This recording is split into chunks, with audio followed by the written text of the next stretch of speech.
Hey, what's up everybody? It is Kellen here from Start Your Systems, and welcome back to MXGP 2019, where today we're going to be playing Matterley Basin in the game and reviewing the 2020 British Grand Prix that just happened in real life over the weekend.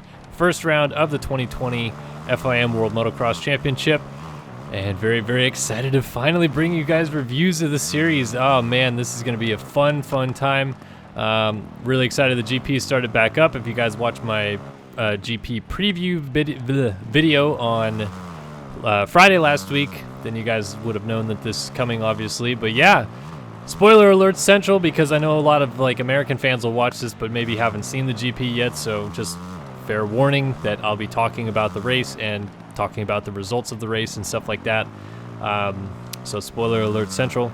And then yeah, I could have chose to go playing this track in the rain, but I don't really like playing this game in the rain in the first place. And to be fair, the track actually, although it was raining on and off for most of the weekend, the track held up pretty well, I thought, at least. It could have been almost a lot worse than it was, and I thought the track was pretty good, so I just chose to stick with dry, and that's what we're running with today.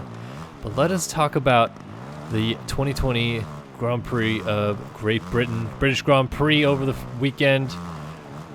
Let's start talking about the MXGP class, because every class is chaotic. First of all, 4 different winners, 4 different motos. I'm very excited because this season already looks epic enough as it is, with all the talent in both classes. And then on top of that, we had just such a wild opening round of the series, almost unpredictable every time they drop the gate, and that's exactly what you want out of racing, is different winners, different storylines, things like that. And I thought it was a great weekend for that, so very excited to talk about this. Let's talk about MXGP race 1 first of all, which was, I don't want to say easy, but easily, I guess, won by Jeffrey Herlings. Just kind of worked it to his advantage. Everything was going on behind him, I guess, and he just was out there cruising in the front, not too much problems from behind. Basically led the entire way with Jeremy Seawer behind him in second. Mitch Evans rode fabulous to finish third in his debut on a 450. That one blew my mind for sure. But obviously, the biggest talking point was Tim Geiser, who started, I think, in 5th or so, and then he and Van Horby came together in the 3rd corner of the race and both went down, so it put them both pretty far back. And Geiser rode really well to get all the way through the field, which I think he ended up getting to about 5th or so before he fell, got up, and then fell again right before the finish line, so he ended up 8th behind Paulin in that first moto. And it was, I don't know, I don't want to say typical of Geiser the way that he rode, but sort of typical, because he crashes, bounces off the ground, gets up and keeps going kind of frequently. But you just had hoped that with the way that his 2019 season went, that those demons maybe moved on. But a zebra never changes its spots, as they say. So he just unfortunately had kind of a roller coaster first race, but didn't get hurt, which is the key, obviously, and still salvaged decent points with an 8th. But put him at a pretty stark disadvantage with Herlings having a good first moto of the year and kind of just almost making it look easy, like I said. So moving on from that, the gate drop in the second race is where everything really was just kind of up in the air. Geiser, I don't think he actually got the whole shot. I believe it went to Jacoby, but Geiser pretty quickly went to the lead. And dude, he was out of there so fast. There's halfway through the first lap, I'm watching the MXGP broadcast, and I'm like, did Geiser go down? I'm only seeing Tony and then the trail of riders behind Rowley, but I haven't seen Geiser in front of Rowley. Did he go down? Is he that far out front already? And then you finally got a few glimpses of him, and yeah, he opened a 4-second lead on the first lap or something like that. Just was, I don't know if he was mad from the first moto or if that's really the outright pace that he's going to have this year and stay on 2 wheels. I don't know, but he rode terrific in the second race. Herlings took a little bit to get going, but by the time he got into second, there was the looming question of, does old Jeffrey Herlings still exist? Is he going to send it against all beings, basically, to try to run down Geyser for the lead. He chose not to. It seemed like he kind of settled into a pace right in front of Rowley just enough so that Rowley couldn't pass him back. I believe personally that Herlings had more to give and chose to finish second that race. That's just my opinion. I think other people will say that no, he maybe didn't have enough, and Rowley was keeping him honest, and Geyser did beat them by a lot, which he did. But anyway, Geyser just rode almost like flawlessly in the second race, and I think it would have taken a lot for Herlings to catch him. But in the end, Geyser goes 8-1. Herlings goes 1-2, gets the overall Grand Prix victory. Geyser ends up second with his 8-1, and then Rowley, who was fourth in the first moto, ends up third in the second moto, and ends up third on the box, which is a good start to the year for Rowley. He's 34, so getting up there in age, still fast as can be. But it sounds like the shoulder injury that he had last year isn't like fully recovered, like getting back to full strength, but not quite there. And then he said he strained his meniscus in the week before the Grand Prix, and like coming to Matterley Basin in the rain after you just had some sort of knee twinge or injury is like worst case scenario, because you have to dab your feet so much at this track, and then you're paddling through the corners, and sometimes you get your foot stuck in a little mud pot or something like that, and it's just worst case scenario. So I think Rowley is, in my opinion, probably really happy to get out of there with a third and not lose like a lot of points to Herlings or Geyser. Like Geyser, I think he actually tied on points with. It's just Geyser won the second moto, so he got second overall. But Herlings, I think, only got 4 extra points on them for the entire weekend. So I think that Rowley's got to be happy with that, right? Like it's a good points haul. If he's going to go the distance in the championship, to start off on the podium is the way to do it if he's a little bit banged up. But yeah, I thought that was, it was almost like the podium as I predicted it. I did say that I thought it would be Herlings, Rowley, Geyser. So I actually got Rowley, Geyser backwards. It was Herlings, Geyser, Rowley, but still pretty much the same 3 I expected to be up there. It was just nice to see that it wasn't the same 3 in both motos. Mitch Evans got up there with the podium in the first one. Jeremy Seawer got second in the first one. And then obviously they won, Herlings, Geyser, Rowley, they won 1, 2, 3 in the second one. But, it was mixed results. So it's good to see that there's a little bit more parity than just that. Yeah, and then behind that, a lot of different battles to talk about. The tier sniff of the day is Clement Saul going 5-5 and Glenn Coldenhoff going 6-6 for 7th and 8th respectively. Like, how often does that happen, that you have a consistent day and finish in the same position both motos, but end up 2 spots worse than that position at the overall at the end of the day? That's just kind of goes to show how split everything was. But Seawer, who obviously finished second in the first moto, almost looked like he got tired the second moto, fell back to 8th. I think that's probably just a product of first race of the year bugs getting out of the way. And Seawer's a little short of a guy anyway. I don't think he's always looked terribly comfortable in muddy, slippery conditions like that. And so I think it was, just a solid points day again. A lot of these guys I think are going to be happy that there was a lot of mixed results and that everybody's still pretty close in points. Herlings going 1-2 is the most steady thing at the front, but it's still not a long draw to him. But I think the talking point of the weekend is Mitch Evans, right? That has to be the biggest wow factor from this all. I mean, we kind of knew that he was going to be good. He proved in the preseason races that he was fast, he was strong, he looked comfortable and ready to go almost. But when you actually line up at a GP, it's so much different. The expectations are higher, the pressure's higher, everybody's there, so it's not just beating 5 of the top guys, it's beating all of them at one time. So I still was a little skeptical that it was going to work out the way it ended up working out, but Mitch Evans goes 3-7 and honestly rode, I thought, better in the second moto than he did the first moto. He had a horrendous start. I don't know what happened. I think he maybe spun or got sideways out of the gate and was dead last coming down into the first turn, and magically worked his way up to, I think, 16th by the end of the first lap. But then just, I think by half distance was in 6th, just chugging his way forward. He probably winded himself a little bit having to come through the field like that, but I mean, that was just such a cool performance to watch for an MXGP class rookie. I think he's only 20 years old. He's like still pretty young. He's a lot like Geyser, where they're both very, very young, and at this point in their careers still have room to build and get better, it seems. And Evans, I thought, impressed massively this weekend. 3.7, faded a little bit in the second moto, but like I said, I think he got winded from having to bite through so many guys at one time. And I think Honda's in a pretty good spot right now. I think they have a couple guys to really challenge KTM moving forward. I think Evans is only going to get, a little bit better as these rounds go on, so long as he doesn't get injured. He's going to kind of learn the pace at the front and be more established with it as the series goes on. To finish third in your first ever moto in the MXGP class, like that's crazy to me. That's just so good.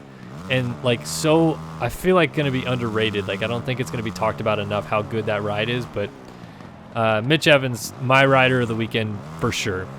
Got to give it up to the Australian there.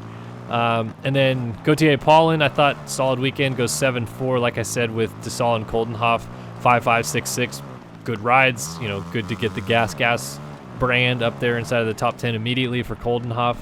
And then the other rookie that I thought really impressed too was Jacoby. I thought Henry Jacoby rode fantastic, and I'm not trying to really pat myself on the back here, but I did say I believe that the rookies would go Evans, Jacoby, Prado this weekend, and I was right. That's how they ended up going.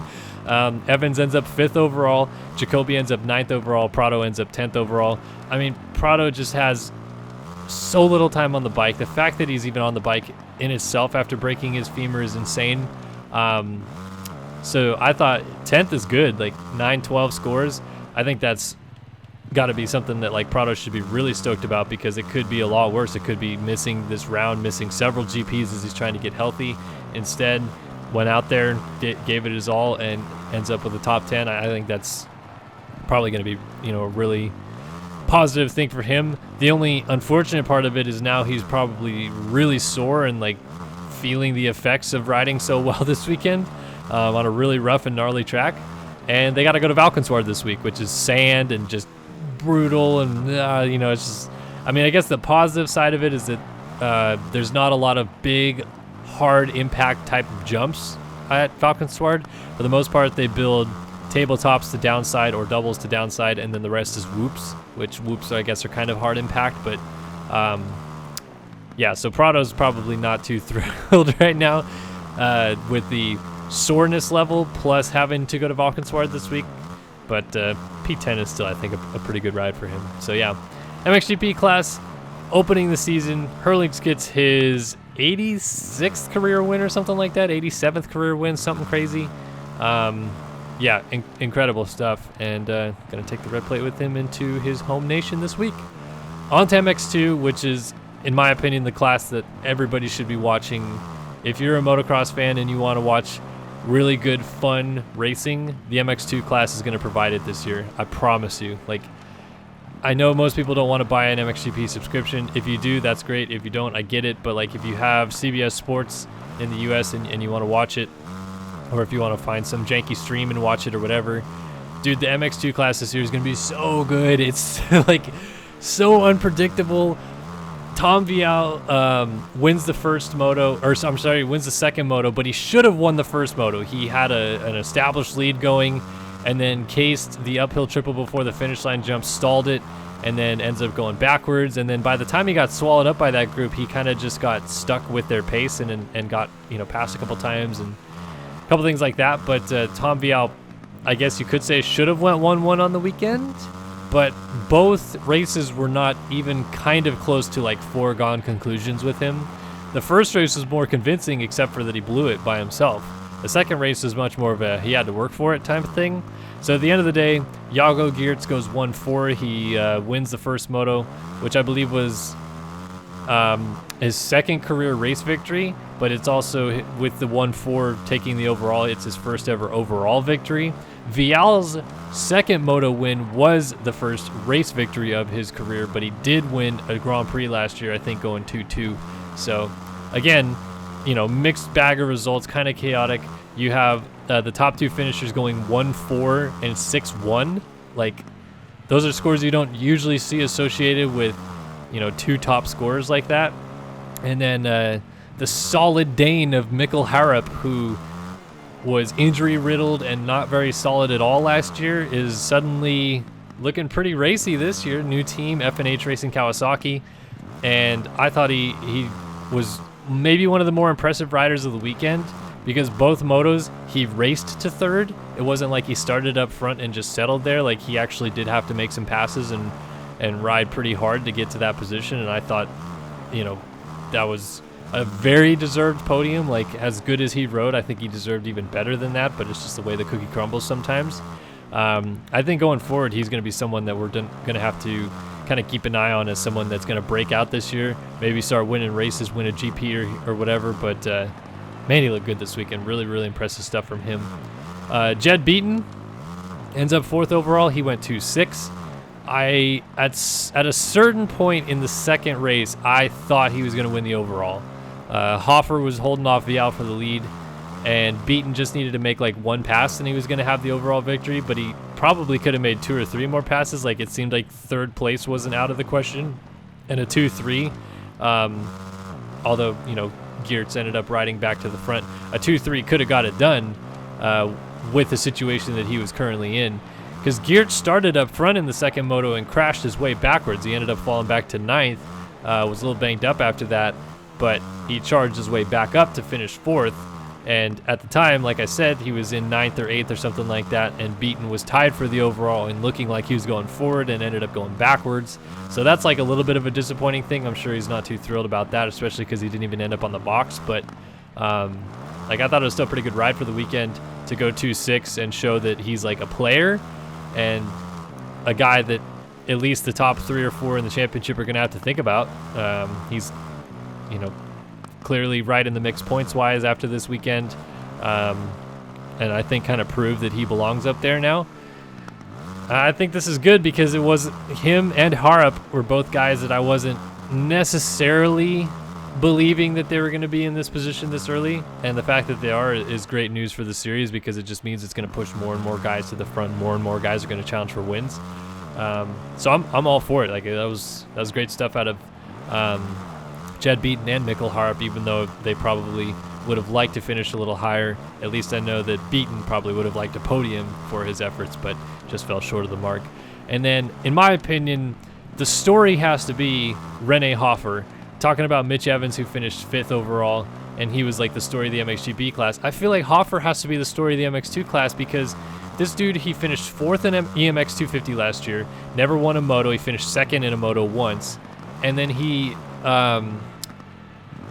was okay in the first moto. I think that was just like a good solid base start, but the second moto was fantastic. Started up front, got the lead away from his teammate, like he passed Vial to take the lead, and then actually at one point was like pulling away from him and got like a couple second lead established.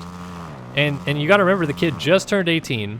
He's fresh on this team, like brand spanking new, and he's only raced, I think, 3 GPs before or something like that. So like his actual Grand Prix level experience isn't even that high, and what he did in the past wasn't necessarily, you know, barn burning or anything like that. So to lead 29 minutes basically of an MX2 moto in his first go with the team, basically his rookie debut in MX2, I know he fell short of the mark, but that has to be like considered a win.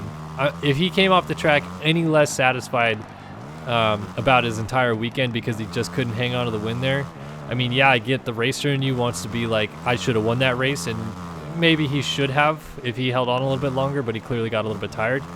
But like, aside from that, he was so good, like proving immediately that Red Bull KTM not only made the right decision, they probably made one of the better decisions they've made in recent time, because that quickly to end up that speed and that level.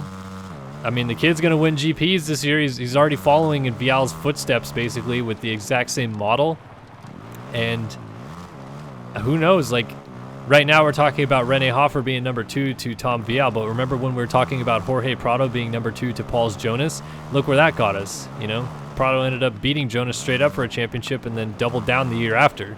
And Am I getting ahead of myself? Yeah, absolutely. Like, no way for sure knowing that that's exactly what's going to happen or could happen. But yeah, it's a possibility. Like, Hoffer rode so good and so in control, so smooth. Like, at no point was I like, oh, he's still riding over his head to hold on to this here. Like, he doesn't need to do that. If he settled into a pace, he'd be fine. Like, he rode like a pretty experienced veteran most of the second moto, and it just looked like he just got a little too tired a little late there, and Vial capitalized on it and won the moto. But man, that was impressive stuff. I'm all aboard the Hoffer train. That was really cool to see. Behind that, one of my favorite riders right now, Alberto Ferraro, ends up 6th overall, 5.9 scores. Just got such a sweet mustache. He's like 8 feet tall and a 250. It just seems like such a likable dude, and yeah, I think that is actually a really, really good start to his season as well. I think that that's something to build on. A 5th in the first moto is tremendous. Like, I think that this almost sets him up for a breakout season that he should be having right now. Like, he was really good in the couple MX2 races that he moved up and raced last year. Obviously, he raced mostly EMX 250 last year. And then he was like the talk of the town at Donations last year with his cool hat that he wore and his mustache and all that stuff like that. But I'm all on Alberto Ferraro, man. Like, love it head to toe. You do you, man. That is awesome. The get up that he always ends up running there. And yeah, I thought he looked really good this weekend. So congrats, Alberto Ferraro, on a 6th overall. Thomas Kjær Olsen is like a big question mark to me. So I know he was coming in a little bit injured, and so he's like building back up to full strength. And he went 11.5, and he was pretty good in the second moto. Ends up 7th overall. The only problem I have with it is, to me, he seems like to go in momentum swings in slow motion. Like, it's not just like suddenly he is 5 positions better or suddenly 5 positions worse. Like I said in my preview video, it was like he won, I think, the first round or two of the year last year when Prado was injured. Prado came back, started winning, and Olsen went like 2-2, 3-3, 4-5, 4-5, 5-5, 4. Like, consistently was getting like kind of worse and getting beaten by Prado, Vial, other guys around him. So that's what I'm saying, is that you have to look at it as like, he went 11.5, he got 7th. He's going to get better for sure, and he'll probably win races this year. But how long will it take? You know what I mean? Like, he could win this weekend at Valkenswaard. I wouldn't be super shocked. Maybe a little bit, but not necessarily super shocked. But he could also finish 5th this weekend at Valkenswaard and lose more and more points to Vial and Geertz and these other guys in the championship hunt. And then we're like, what the heck? You know, like, suddenly it's not looking very surefire that he is in the championship hunt for sure. Like, he's going to have to claw his way back in instead of be in it from the get-go. So in one sense, being injured and riding to his 7th, going 11.5 is a good thing. In another sense, he's got to go now. Like, he's got to start running the pace with these guys quickly and prove that he is the title favorite still, or else he's going to fall back into the shadows like he has in the past. At least in my opinion, that's how I would see it shaking down with him. Rowan van de Moosdijk ends up in 8th overall, and I don't want to be like mean, but kind of unimpressed, I guess, with him. He goes 9.11 for 8th overall, so like that's, you know, capitalizing on the situation, if you will. But I really think that Bois-Ramé, his teammate, and his other teammate Mikkel Harap were the better riders all weekend long. And it's weird because coming in, like, on paper, I thought Van de Moosdijk would be the better rider of all 3 of them. So I don't know what it was. Maybe he just got bad starts and settled into pace, or maybe he's dealing with a small nagging injury. I don't know the full story with that. But I was just like a little taken aback because when I saw Harap and then Bois-Ramé running really strong on the second moto, I was kind of like, all right, where's Van de Moosdijk? Like, he's got to be up here as well. These guys are all running strong. They all probably train together, and they kind of know each other's speed, so shouldn't he be up here too, you know? Again, I'm not... 8th overall in a Grand Prix that's amazing. Just calling it like I see it a little bit there and saying, you know, Van de Moosdijk's the guy here. Like, he'll step up, I'm sure, but was a little bit kind of like, where's he at, you know, this Grand Prix? So we'll see. as we go to his hometown race, or not hometown, but home country race next week at Valkenswaard, how he does. Conrad Muse was the top British rider of the whole of the weekend. Not a good second moto. Not sure what happened there. First moto, really good. That is like the Conrad Muse I think the entirety of England has hoped and wanted for. Started up front, stayed up front. Rode good, finished fourth, got passed and then remade passes, and like he was running those guys' pace and seemingly no problem. Like he looked like he was just one of the guys up there. And then the second moto, it kind of all fell apart, and he was back there for most of the race. I remember seeing him like 15th or 16th at midpoint too, so it's not like he got a bad start and really charged up. Even if he got a bad start, he got to there and stayed there in that 15 through 17 range, ends up 17th, so it gives him 9th overall. So I want to see more of first moto Conrad Muse and less of second moto Conrad Muse moving forward, and then I'll be a little bit happier about him. But right now I was kind of like, oh man, that was a really good opportunity to shine kind of in front of the British fans, who, I'm sorry, but I feel like British fans are kind of reeling. Like Searle didn't fully pan out. Now Anstey's come over to the U.S., so he's gone. You know, they have Simpson. Ben Watson isn't really doing exactly what he should be. I think the British fans are kind of like longing to have another British GP star, either in the making or coming up. And you know, there's all this Joel Rizzi could be this, or Eddie J. Wade could be that, and stuff like that. But right now, they're still young and need a lot of experience and need, you know, race victories to move forward in the ranks, which they're not getting yet. So right now we're stuck with watching Conrad Muse and Ben Watson and these other guys try to, you know, do it for the British fans. But Muse finishing 17th that second moto, I felt like had to be a bit of a dagger for the hometown, or the home crowd there, when they're like, oh, he was so good in the first moto, and it just didn't work out the second moto. And then 10th overall was Mathis Bois-Ramé, ends up 14.7. If I remember right, I believe he actually charged forward to 14th in the first moto. It was a bad start that kind of unhinged him. And then the second moto started, I think, somewhere around 10, 11-ish, and then worked his way up to 7th. And at one point, I think there was like a group from 3 back to 9-ish or so, and Bois-Ramé looked like he was one of the fastest on the track of that group. Maybe that was just like a couple laps span, but he actually looked like he was really racy, and that's good to see. The Frenchman kind of find his groove here early. I mean, like I said, this whole FNH Racing Kawasaki team, I think, is got to be a team to watch out for this year. They were pretty darn good this weekend. All 3 of them ending up inside of the top 10. Obviously, Harp, the bright spot for them, but De Moosdijk and Bois-Ramé both rode really well, and everybody ends up inside of the top 10. Like, good stuff, FNH Cowie. Keep it going. Love to see it. And yeah, that was top 10 both classes. MXGP of Great Britain. Just want to give a couple American shout-outs, obviously. I haven't watched the WMX race yet, but I'm going to, which Jordan Jarvis and Avery Berry, I believe, raced. And then Mitchell Harrison, I think, finished 16th overall this weekend in MX2. Probably not a start he was hoping to have, but he was better the second moto. I think he finished 13th or 14th or so in the second moto. Just bad starts are killing him on that Bud Racing Kawasaki. He'll need to get better. And then Max Voland raced the EMX 125 class. I didn't catch the second moto yet. I know I got to watch it. I know Liam Everts, I believe, went 1-1. So here come the Everts family again. Liam Everts going to be dominating in Europe before you know it. But Voland actually, I thought, looked pretty good in the first moto. I think he's actually older than a lot of the kids that he was racing, but still, it's a different beast to jump over and race those guys. Like, they're groomed and ready to go, and Voland, I think, is, you know, glass half full. He's trying to get Supercross ready. He's trying to get outdoor ready at the same time, and, you know, all this different other things.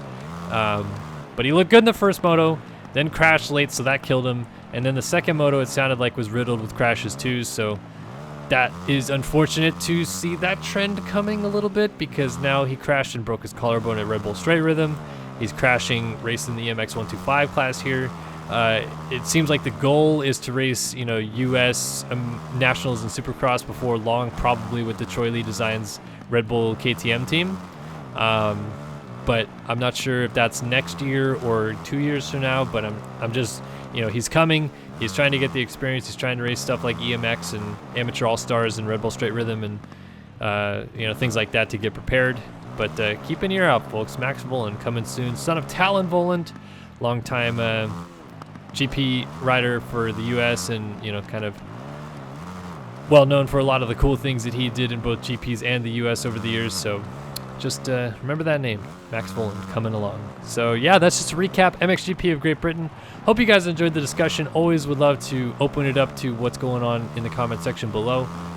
People I either missed or didn't talk about, go down there and we'll chat about them. But appreciate you guys watching as always every week that you guys show up and watch these videos. So very much appreciate the support, and hope to see you guys in all of our future videos here on the channel. But for Kellen here on Star Systems, I'll see you guys in the next one. So long for now.